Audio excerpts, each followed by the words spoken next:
Bonjour, mon nom est Chantal Beaumont et tu t'apprêtes à écouter les chroniques arrière-scène du soloprenariat. Et ce matin, j'ai avec moi une invitée pour des solopreneurs accomplis. J'ai avec moi Marie-Ève Labrie qui est chiropraticienne, mais qui fait aussi plein de choses. Donc, on va élaborer sur son parcours aujourd'hui.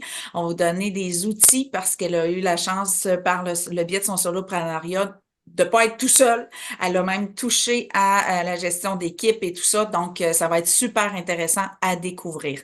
Alors, bon matin, Marie-Ève, comment ça va? Merci de me recevoir. Bon matin, Chantal, ça va vraiment bien. Cool. Alors, premièrement, quand est-ce que tu as su que tu avais la fibre entrepreneuriale? Ça commence fort en matin. Euh, en fait, je crois que ça s'est comme fait naturellement. Est-ce qu'il y a un moment précis? Euh, je pense que non, en fait. Je pense que ça a comme tout le temps été à l'intérieur de moi, ce désir-là de créer, de faire les choses le plus possible à ma façon, avec ma couleur.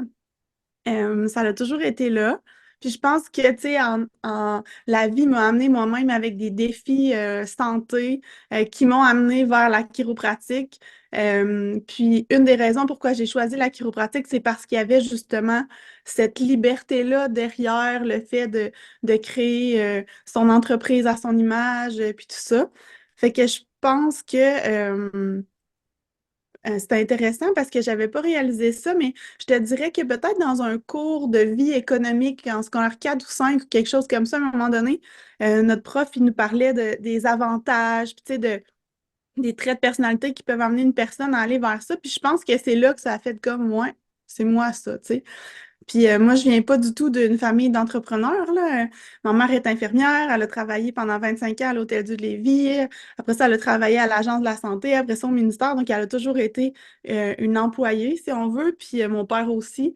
Fait que, ouais, c'est ça que je dirais. Ça a comme sorti de ce cours-là, je pense, qui il m'a rendu Ça ça t'a plus semé clair. une graine, dans le fond, ça t'a semé une graine à aller vers là. Puis tu dis, c'est des défis de santé qui m'ont amené vers la chiropratie. Est-ce qu'on peut aller investiguer la chose? Ben oui, ben oui. Dans le fond, moi, j'avais peur de la chiro avant. OK? Parce que, tu sais, Tu t'es dit, je vais en aller faire Beauce, part au monde. non, non, c'est ça, mais tu sais, moi, je viens de Bellechasse, fait qu'on est proche de la Beauce, puis tu sais, il y a beaucoup les ramancheurs, puis tu sais, des fois, t'entends une histoire de quelqu'un, puis c'est toujours ça, là, peu importe quel professionnel de la personne va voir la façon qu'elle raconte selon sa vision, des fois, ça a de l'air un peu spécial. Puis c'est drôle parce que des fois, je le vis avec des gens qui viennent me voir, qui le racontent, puis je suis comme, oh mon Dieu, j'aurais pas raconté ça comme ça. C'est pas ma vision. Mais tout ça pour dire que j'avais une certaine appréhension, puis une certaine peur des craquements, puis tu sais, tout ça. Mais quand j'étais au cégep, je me suis blessée au niveau du dos. Moi, je faisais partie d'une équipe de volleyball, puis tu sais, le genre de blessure que c'est pas vraiment une blessure d'accumulation que j'appelle, là. Donc, c'est pas vraiment un faux mouvement intense, c'est plus que l'inflammation s'accumule, puis à un moment donné, tu fais juste te pencher, puis oh, tu sais, ça jamme. Fait que c'est ça qui m'est arrivé. Puis là, les championnats importants s'en venaient, puis tout ça. Fait que mon coach, il a dit, là, tu vas aller voir mon chiro. Puis c'est lui-même qui avait pris un rendez-vous pour moi. Et j'étais Ah allée à reculons, là, reculons comme jamais. J'ai été raquée, là. Je comprends même pas comment j'ai été raquée de même. Puis finalement, ça allait mieux. Tu sais, ça m'a pris comme 2 traitements, puis tu sais, j'étais remise sur pied, puis tout ça. Puis il était super gentil, là, et tout. Mais je pense que ma peur d'y aller de l'avant a fait que justement, j'ai été plus raquée parce qu'aujourd'hui, c'est très rare les gens qui sont raqués comme ça que je vois. Euh, Puis là, après, ça, c'est la première année de cégep. La deuxième année de cégep, je me suis blessée à une épaule. Là, c'est moi-même qui ai pris l'initiative d'aller voir cette personne-là. Puis, même chose, ça m'avait aidé vraiment rapidement. Puis, c'est lui qui m'a dit, tu sais, Marie, tu te verrais pas, tu sais, en chiro. Puis, là, ma première réaction, c'était comme, hey boy, tu sais, c'est parce que tu sais pas d'où j'arrive, toi, là.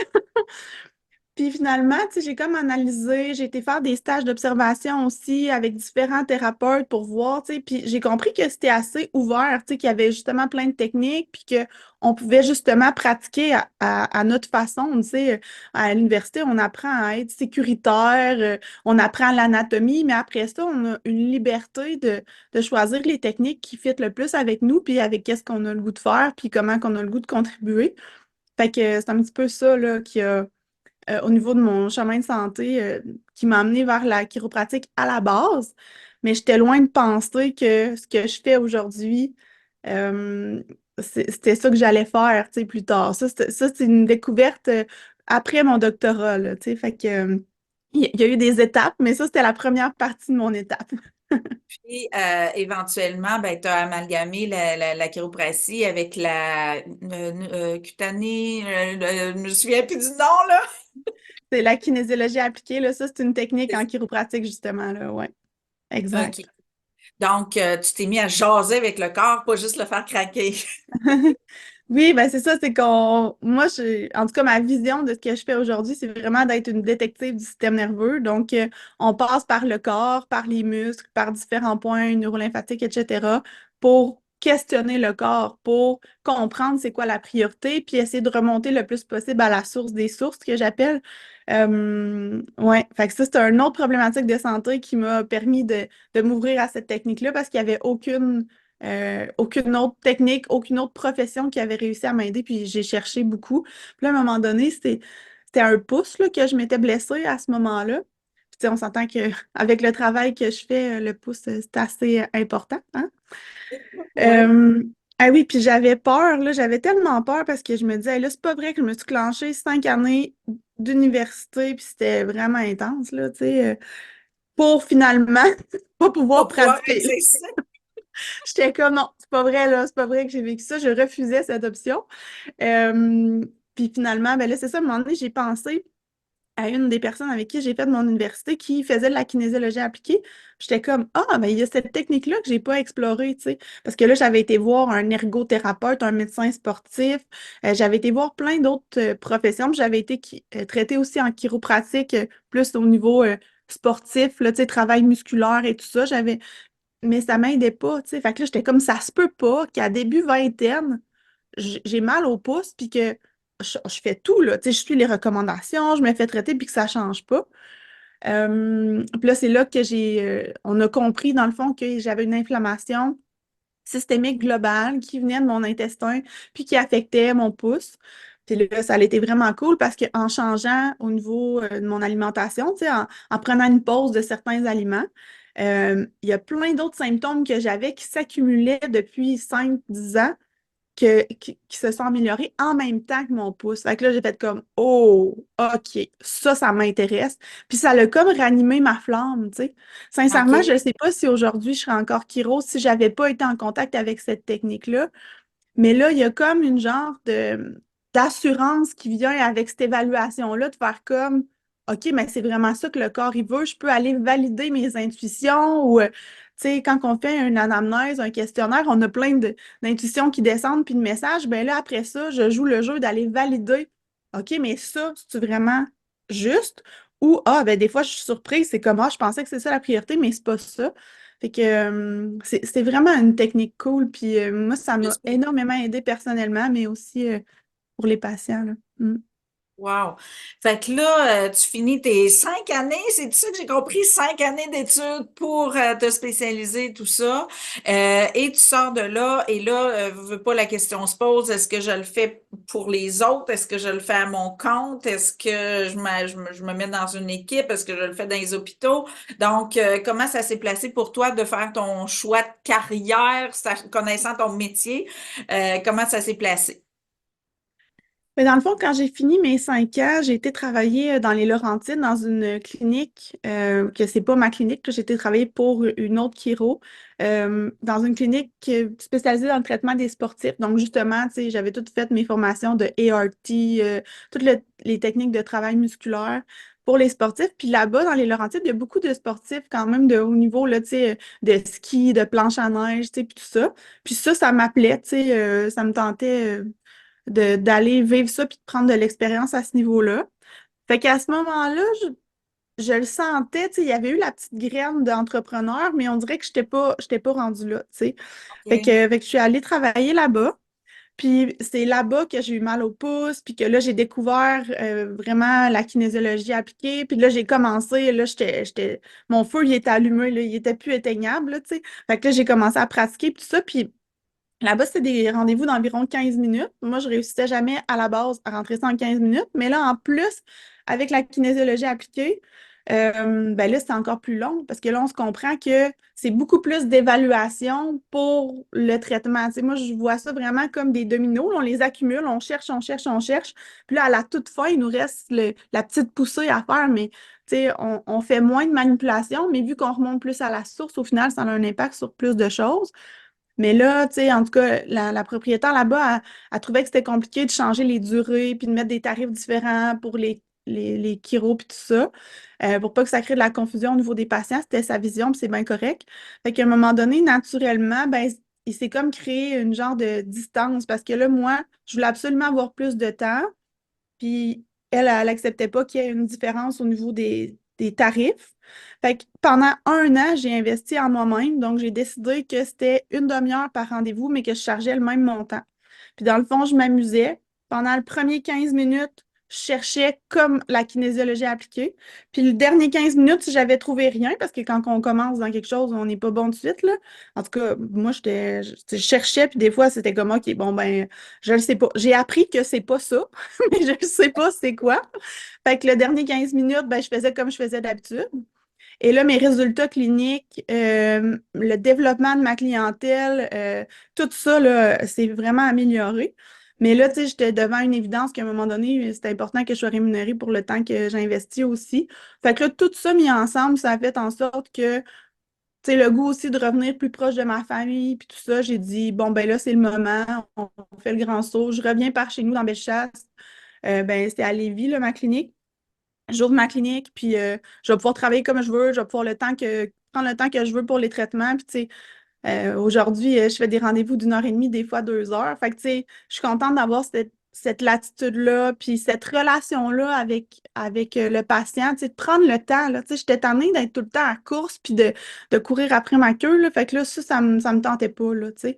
Fait que c'est Oui, ça. parce Fait qu'il y que, a des bureaux, là, tu rentres dans le bureau, tu es ressorti 5-10 minutes après, là, c'est cloc-cloc, merci, bonsoir, là.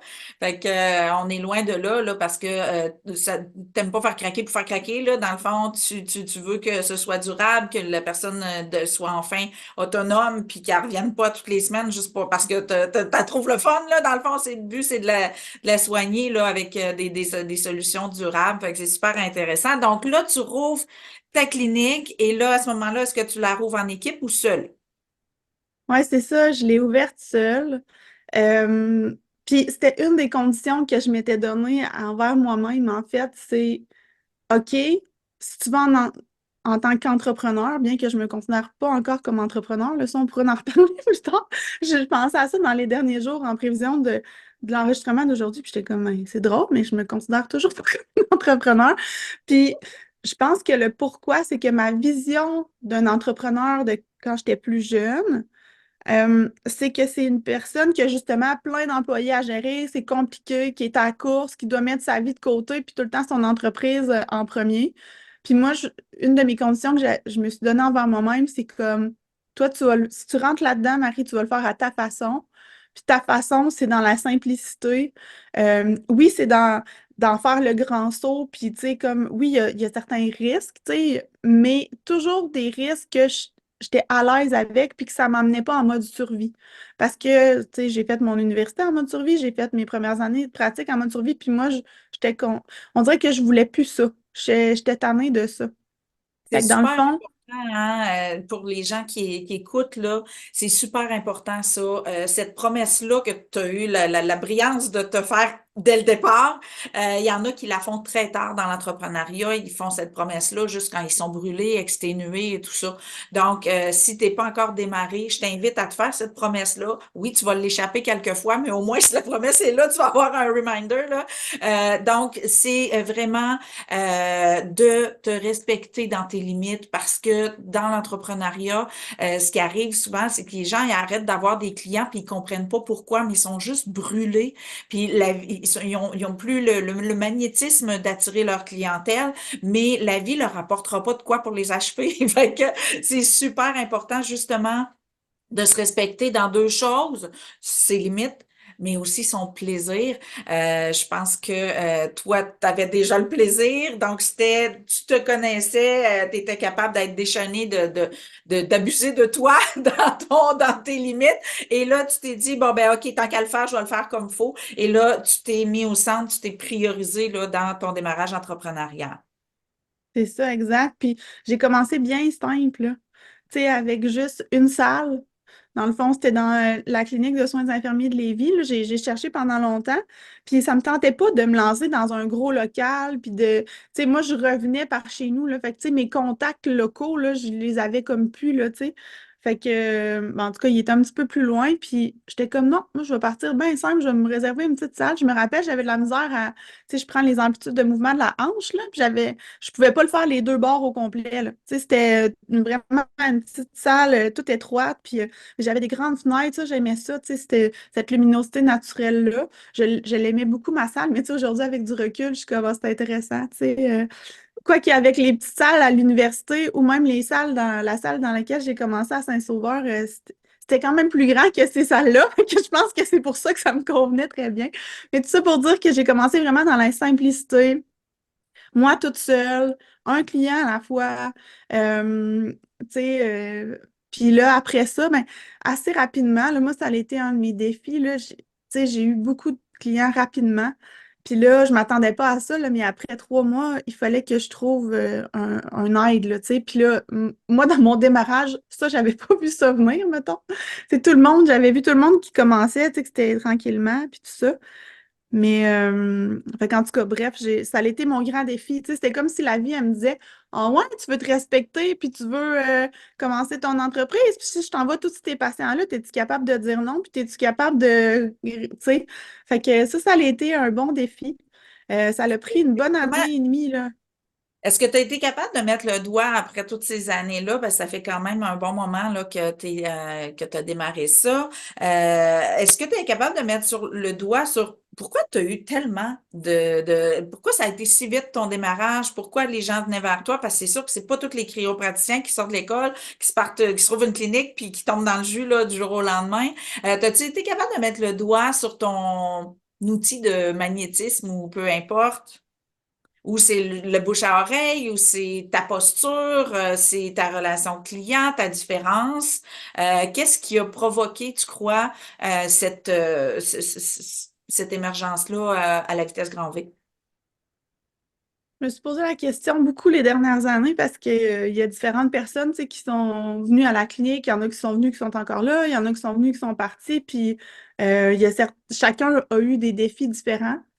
Puis des fois, certains ont eu le défi de développement de la clientèle, tu sais. Puis là, je me disais, c'est quoi? Tu sais, c'est quoi qui a fait? Parce que des fois, quand ça va bien, on voit moins le pourquoi, justement.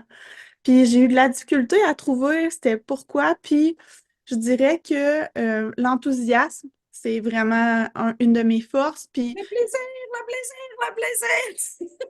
Puis moi, je trippe vraiment. Tu sais, comme hier, là, j'étais encore en clinique hier, puis hey, j'ai du fun là, avec mes patients, puis tu sais, puis je les trouve beaux, puis je trouve que tu sais, ils s'améliorent, puis je trouve que le système nerveux, il me fascine. À chaque fois, je suis comme ah ouais, puis là, j'apprends quelque chose, puis là, je mets ça dans mon, tu sais. Fait que je pense que cet émerveillement-là de l'humain, euh, le plaisir de découvrir des nouvelles choses du système nerveux, puis de pas juste rester dans sa cage universitaire, tu sais, je pense que ça, ouais, j'ai été émerveillée de ça. Puis il y a un moment donné que j'y croyais plus à avoir ce fun-là. Fait que là, maintenant que j'y ai retouché, c'est comme, je tripe 2 fois plus, tu sais. Fait qu'il y a ça. Euh, je pense aussi que la communication avec le patient, puis de vraiment vouloir comprendre c'est quoi qu'il veut dire, puis c'est où qu'il s'en va, puis qu'est-ce que je ressens, moi, quand il m'explique ça, tu sais, puis de m'utiliser comme un instrument pour mieux comprendre l'autre, puis où aller. Ça aussi, je pense que c'est l'aspect personnalité a quand même un impact sur le développement, je dirais. Euh, ouais, je dirais que c'est les deux éléments que je pense qui ont été les plus bénéfiques, tu sais, pour moi. Puis, c'est bien sûr cette technique-là qui est un peu différente, qui apporte, là, aujourd'hui, c'est le lien avec le microbiote puis l'inflammation. On en parle plus, là, mais tu sais, il y a 10 ans, tu sais, c'était pas la même chose, là, tu sais, j'avais l'air un peu d'un extraterrestre. Puis, il y a 10 ans de ça, mon prof, il enseignait ça aussi. Fait que ça fait 20 ans, dans le fond, même un peu plus que 20 ans que la kinésiologie appliquée évalue ça. Puis, tu sais, là, ça commence à sortir dans les études scientifiques puis tout ça. Fait que, ouais, je pense que tout ça, l'effet de. Puis aussi, il y a une dernière chose, c'est que la kinésiologie appliquée, quand la personne le vit est sur la table, elle le sent, la différence, dans le moment présent. Fait que, tu sais, des fois, il y a des choses, des consultations, des choses comme ça, il y a des libérations qui se font, mais on le voit pas dans le corps physique ou on le sent pas, tu sais, tandis que on a différentes techniques pour montrer au patient. Fait que le patient, il sort, puis il sait qu'il y a eu un changement, tu sais. Fait que peut-être que ça fait en sorte qu'il a plus envie aussi d'en parler à ses amis ou de parler de son expérience ou, tu sais. Fait que bref, l'accumulation de tout ça, je pense que c'est ça qui a contribué vraiment, puis j'ai été supportée là-dedans vraiment bien. Ouais, je suis très reconnaissante de ça.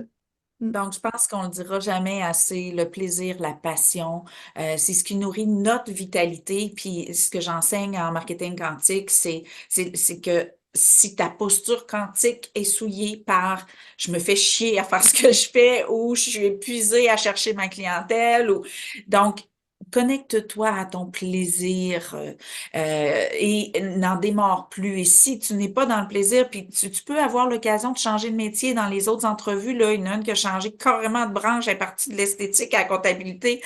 Donc, c'est important que tu sois alerte à ton plaisir et si tu n'es pas dans un élément plaisir, change, fouine, découvre ton élément essence qui va te connecter à ta joie, à ton plaisir et que ça va devenir une passion et non plus une corvée de générer tes revenus, d'entrer en contact avec les gens avec qui tu as entré en contact parce que ça va être juste, tu t'amuses à parler de ce que tu fais, tu te nourris à expérimenter et à vivre et à côtoyer ce que tu as choisi de nourrir comme passion. Donc ça, c'est vraiment quelque chose qui ressort, je pense, de toutes les entrevues que j'ai faites jusqu'à maintenant, puis probablement de celles qui vont venir. Le plaisir est la clé, la passion, parce que c'est là on compte plus les heures, on compte plus le temps, on n'a même plus besoin de manger. Des fois, tu sais, moi, quand je vais dans des salons, j'ai pas besoin de manger, je suis nourrie parce que je passe la journée à parler de ma passion. Puis je pense que Marie-Ève nous amène quelque chose de concret, là. Elle a même, tu sais, pouf, ça le fait pouf, vite, parce qu'elle n'était que dans le plaisir. Puis je pense que c'est un élément qui est négligé au niveau du démarrage d'entreprise dans toutes les formations, sauf dans la mienne, bien sûr. Mais cet élément plaisir-là, on doit le mettre au centre dans l'entrepreneuriat et c'est toi qui es au centre de l'entrepreneuriat. Les gens n'achètent pas ton produit ou ton service, ils achètent ton plaisir de le faire. Donc, ils vont venir vers toi parce qu'ils vont avoir le plaisir de côtoyer une personne passionnée, que ce soit par le biais de soins, par le biais de produits, de services, on s'en fout. Les gens achètent la personne et non pas le produit ou service. Et c'est là que ça fait la différence. Donc, trouve ta passion et magasine si tu ne l'as pas encore trouvé. Tu peux te partir, tu vas continuer d'apprendre. Ça, le démarrage, là, le soloprenariat, tu vas apprendre sur toi. Anyway, peu importe ce que tu fais, mais donne-toi le droit de changer parce que tu dois trouver ton élément passion qui va faire que tu vas te nourrir et que tu ne te videras plus à expérimenter, vivre ta vie parce que c'est plus un métier, c'est un mode de vie. Je sais pas ce que tu en penses, Marie-Ève. Mhm. Très bien dit. Ouais, j'ai rien à rajouter. C'est très bien dit. Puis c'est un beau résumé, tu sais, de la puissance que ce plaisir-là peut avoir. Puis que c'est comme une drive vers l'avant, hein, le plaisir. Fait que suivre ça, suivre le fun. Mm. Malgré les soubresauts, parce que tu as quand même eu une équipe à gérer, on l'a effleuré un petit peu tantôt, là. Tu sais, c'est tout le temps délicat d'avoir une équipe à gérer versus rester dans son plaisir, parce que de ce que je comprends, ton plaisir était dans ton contact client et non pas dans ton contact en tant que gestionnaire de clinique. Est-ce que tu as trouvé quand même un plaisir dans cet axe-là? Ben, je dirais que mon plaisir en lien avec les collègues à la clinique, c'est vraiment le genre de coaching que j'offre, là. Quand que, tu sais, une nouvelle personne arrive à la clinique, ben, ils ont des heures de coaching gratuites, là, si on veut, d'offerts qui viennent avec le fait de venir à la clinique. Puis là, je le vis là, d'ailleurs avec une nouvelle chiropratienne qui s'est jointe à l'équipe euh, dernièrement. Puis ben, dernièrement, c'est en août dernier. Euh, puis je tripe vraiment, là. Tu sais, ça, c'est le fun, là. Tu sais, comme justement de faire une équipe, puis que la personne elle a des questions, puis qu'on évolue ensemble. Puis les personnes, quand ils nous posent des questions, mais ils nous font réfléchir sur des choses que des fois, on ne s'était pas justement arrêter, puis ça nous fait évoluer. Puis, ouais, fait que d'enseigner à quelqu'un d'ouvert, d'enthousiaste, euh, qui veut, là, tu sais, vraiment, moi, ça, définitivement, ça m'a aidé à toucher à ce plaisir-là, point de vue équipe, si on veut. Puis, tu sais, moi, ma vision, c'est que je veux vraiment que mes collègues vivent leur autonomie aussi parce que, tu sais, en tant que chiro, on est travailleurs autonomes. Fait que, tu sais, moi, de la façon que je l'approche, c'est qu'on travaille ensemble, mais, tu sais, je suis pas... tu sais, oui, c'est moi qui va comme l'idée les grosses décisions, tu sais, des choses comme ça, mais je veux leur laisser aussi leur liberté, tu sais. Euh, fait que c'est ça. C'est peut-être ça qui a fait en sorte que certaines personnes qui ont décidé de partir, c'est qu'ils se sentaient justement qu'ils étaient prêts à voler de leurs propres ailes parce que justement, ils étaient très autonomes. Mais bref, moi, c'est ma façon de fonctionner pour l'instant, puis ça me convient, tu sais. Puis, ouais, c'est ça. Fait que je dirais, pour répondre à ta question, que oui, l'enthousiasme de ce côté-là, je l'ai trouvé. Puis dernièrement, je trouve que je suis comme à je pense que j'ai jamais été aussi enthousiaste actuellement d'accompagner quelqu'un là, tu sais, au niveau professionnel, là. Ouais. Ça fait combien de temps que tu as ouvert ta clinique? Ça fait 10 ans. Ça va 10 faire ans. 10 ouais, le Wow! 22 avril prochain. Ouais. Bravo! Puis, garde, toi qui écoutes, euh, 10 ans, 10 ans à avoir du plaisir, à, tu sais, pour moi, c'est tellement, ça m'émeut parce que il y a beaucoup de gens qui croient qu'avec le temps, tout se fane, qu'avec le temps, la passion s'éteint, comme dans l'amour ou peu importe.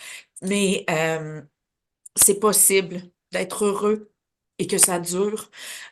C'est pour ça que c'est si important que tu ne te négliges pas dans ton choix de carrière euh, par crainte de manque d'argent ou par obligation à gagner de l'argent.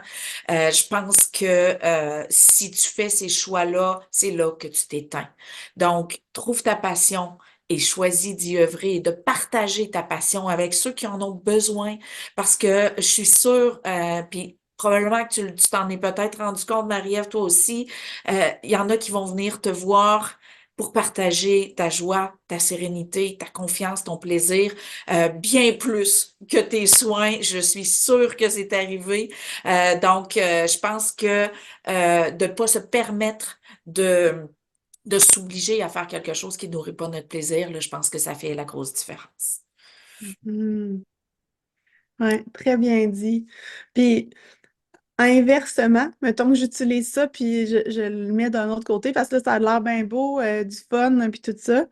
Mais il y a quelques années, il y a peut-être 4 ans, j'ai décidé, peut-être 5 ans, ouais, en tout cas, bref, j'ai décidé de vouloir accompagner les gens en ligne. Parce que, tu sais, il y a une certaine, je sais pas si c'était mon ego à l'époque ou mon désir de contribuer qui est au final drivé par l'ego aussi par moment, mais de vouloir toucher plus de personnes, de vouloir contribuer plus ou tu sais, ça, là, c'est cette drive-là. Le syndrome de Mère Teresa qu'on veut le faire à le plus de monde possible, là. Ouais, ouais, ouais. Ça, c'était présent beaucoup. Puis ça l'a fait en sorte. Puis tu sais, c'est correct, je l'honore. J'avais besoin de ça pour débuter ça. Mais de, a été vers tout l'enseignement en ligne. Fait que tu sais, là, j'ai créé, à l'époque, ça s'appelait Les Plaisirs de Marie. Fait que là, j'enseignais des recettes santé, sans les principales intolérances alimentaires. Aussi, on avait un enseignement par mois en lien avec la santé. On avait une méditation guidée. Fait qu'en tout cas, bref, ça a été le début. Puis j'ai aimé ça, mais il n'y avait plus autant de plaisir parce que il y avait une surcharge. Parce que là, j'ai appris à faire moi-même mon site en ligne, à gérer les plateformes en ligne, les téléchargements, les liens de ci, les liens de ça, le Zoom, le nana. Puis moi, je n'aime pas particulièrement l'informatique. Tu sais, je fais fermer les ordi à distance, là, fait que c'est pas mes meilleurs amis pour l'instant. Euh, Fait que tout ça pour dire que j'ai j'ai touché à non, j'ai plus de fun. C'était beaucoup, tu sais, c'était à chaque mois que je voulais sortir justement des nouvelles recettes, que je filmais, que j'avais le PDF de la recette, l'enseignement, en tout cas, bref, il y avait beaucoup trop de choses dans ce truc-là. Puis j'ai mis fin à ça parce que c'est ça, je trouvais que ça c'était trop. Euh, Puis pour finalement qu'un an après, ben là, j'ai trouvé une recette qui me convenait plus en lien avec la formation en ligne. Sois la créatrice de ta santé. Là, on est dans la troisième cohorte actuellement. Euh, puis, tu sais, c'est vraiment le fun de partager puis d'accompagner des gens d'un peu partout au Québec, tu sais, parce que moi, mes patients à la clinique, il y en a de partout, mais tu sais, ceux qui viennent de plus loin, ben, ils peuvent pas venir nécessairement aux 6 semaines comme les autres parce que c'est à peu près la fréquence à laquelle je vois les gens. Euh, Puis de pousser plus loin les concepts, tu sais. Ça, je trouve ça vraiment cool, là. Tu sais, des fois, les gens, ils font la formation, puis là, ils arrivent à leur rendez-vous, puis ils disent, Hey, Marie, t'as enseigné ça. Moi, je pense que j'ai ça. Hey, ça, c'est cool, là. Tu sais, c'est ma paye, là, tu sais, de faire comme, hey, merci, parce que des fois, c'est des choses qu'on n'aurait pas pensé nécessairement. Tu sais, il y a tellement de possibilités, puis tout ça. Fait que je trouve que ça, c'est une belle façon, justement, de leur ramener leur autonomie santé. Tu sais, le système actuel, il n'est pas basé là-dessus, en tout cas. Puis je pense que là, on est à un tournant, là, parce que plus les gens ils savent comment leur corps fonctionne, plus qu'ils savent s'auto-observer et qui aller voir pour les aider ou quoi faire pour les aider. Puis ça, au final, ça nous permet de toucher à notre bien-être physique, émotionnel et au plaisir. Fait que, tu sais, ça fait comme une boucle, là, tu sais, qui... Fait qu'en tout cas, bref, tout ça pour dire que je dirais pas que le plaisir a toujours été présent pour tout ce qui est en ligne, contrairement à ma pratique individuelle. Euh, mais ça s'améliore. Ça s'améliore. Là, cette année, c'est la, à chaque cohorte, ça s'améliore, je trouve. Fait que je trouve ça intéressant. Euh, Fait que ouais, ça n'a pas toujours été présent dans toutes les sphères, je dirais. Mhm.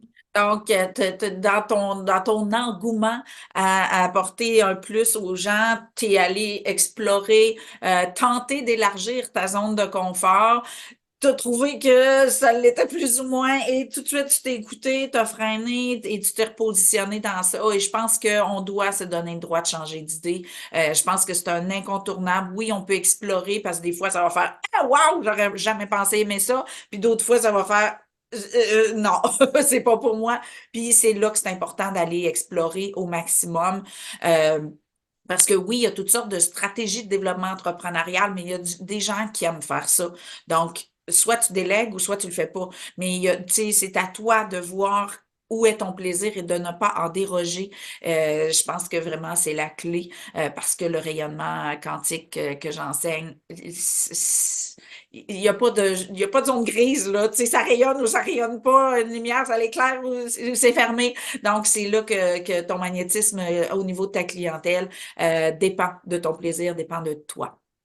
Alors, c'est ce qui termine notre entrevue d'aujourd'hui. Marie-Ève, je te remercie beaucoup parce que je pense que ça va rassurer les gens que oui, ça peut être facile. Même si, tu sais, t'as eu certains défis qui se sont placés, même après 10 ans, tu peux être dans le plaisir de faire ce que tu fais. Je pense que ça, c'est important que les gens le sachent parce que oui, au début, ça brasse, mais quand on arrive dans une posture comme ça, où on est heureux le jour d'aller œuvrer à notre passion, mais je pense que c'est encourageant pour les gens. Donc, je te remercie de t'être prêté à cette entrevue-là. Toi qui écoutes, je t'invite à écouter les autres entrevues si tu n'as pas écouté les précédentes et à écouter les prochaines et bien sûr à partager parce que je suis sûre qu'il y a autour de toi quelqu'un qui y pense, qui est en train de le faire, qui a peut-être juste besoin de se sentir moins seul parce que le soloprenariat, c'est exigeant émotionnellement, de s'auto-motiver, on est souvent seul. Donc, partage autour de toi et euh,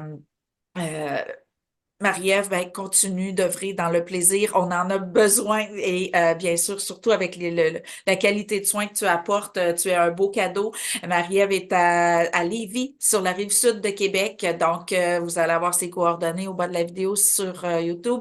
Donc, ne vous gênez pas pour aller vous gâter avec les soins attentionnés et précis de Marie-Ève. Merci, Marie-Ève. Merci Chantal de m'avoir reçu, puis bonne continuité à toi puis à tout le monde dans vos projets, dans le fun. Yes. Merci. Bonne journée. Bye bye.